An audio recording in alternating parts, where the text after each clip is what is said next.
रथ यात्रार सुनावेश गोपबंधु आयुर्वेदिक महाविद्यालय पक्षरु अविरत स्वास्थ्य सेवा।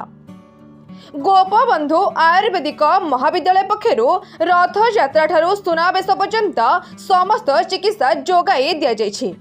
पवित्र रथयात्रा ठारू सुनावेश पर्यंत गोपबंधु आयुर्वेदिक महाविद्यालय परिसर में सेन जोन आंबुलांस समस्त सदस्य मानकु रहिबाकु सुजोग देबा सहित हठात विभिन्न स्वास्थ्यगत समस्या नहीं आसुथिबा रोगी मानक पई 40 बेड विशिष्ट एक जरूरी कालीन सेवा गृह जोगाई देबा सहित गुंडीचा घर निकट में एक प्राथमिक सेवा शिविर खोला जाई समस्त सेवा जोगाई दिया जायछि बोली जणाइछन्ति महाविद्यालय अध्यक्ष प्रोफेसर विपिन बिहारी खुंटिया।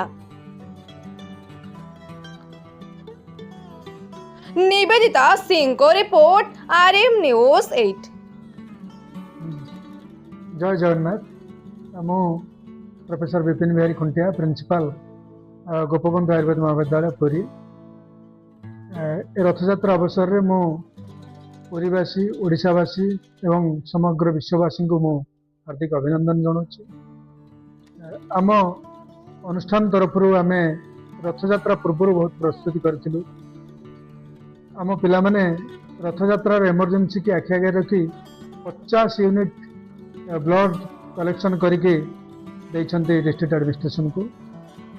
आमर गोटे हेल्थ कैंप गोटे लगी गुंडीचा मंदिर सामने जो प्रत्येक दिन हजार हजार रोगी आम चिकित्सा करुचु, मागणा औषध बंटन करुचु।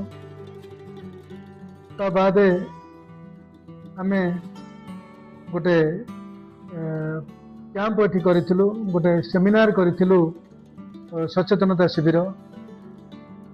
आम कॉलेज रे सेंट जॉन्स एम्बुलेंस 400 जो आमर कौन जो कौन स्वेच्छासेवी तांको आम एठी अकोमोडेशन जोगै देइथिलु। आम हॉस्पिटल को भी आम रेडी कर रखिथिलु 40टा बेड आम रेडी कर रखिथिलु इमरजेंसी पेशेंट रखिया पई कि। ता सत्वे आहुरी बहुत काम आम रथयात्रा करूँ। मोर स्टाफ माने मोर स्टूडेंट माने एबे भी आज भी दिन रे जाइके अछंती कैंप रे अछंती रोगी सेवा करूछंती। पुणी थरे मु समस्त काम करूछन। तेणु जो आगामी बाहुड़ा अच्छी सुनावेश अच्छी नीलाद्री विजय अच्छी ताकू आखि आगे रखी मोर डाक्तर माने मोर छात्र माने मोर पीजी स्कॉलर माने मोर हाउस सर्जन माने समस्ते लगी पड़िछंती। जे कौन सी भक्त आसुछंती जदि कहार किसी स्वास्थ्य समस्या रोची आपण माने आसंतु। मोर स्टॉल पड़ी सेठी आपण माने देखा करंतु बा मोर कॉलेज एठी अछि आपण माने आसंतु। ओपीडी रे आईपीडी रे आपण माने को निश्चित भाव रे जहाँ आमर सुविधा अच्छी ताको जोगे दिया जिवो। धन्यवाद।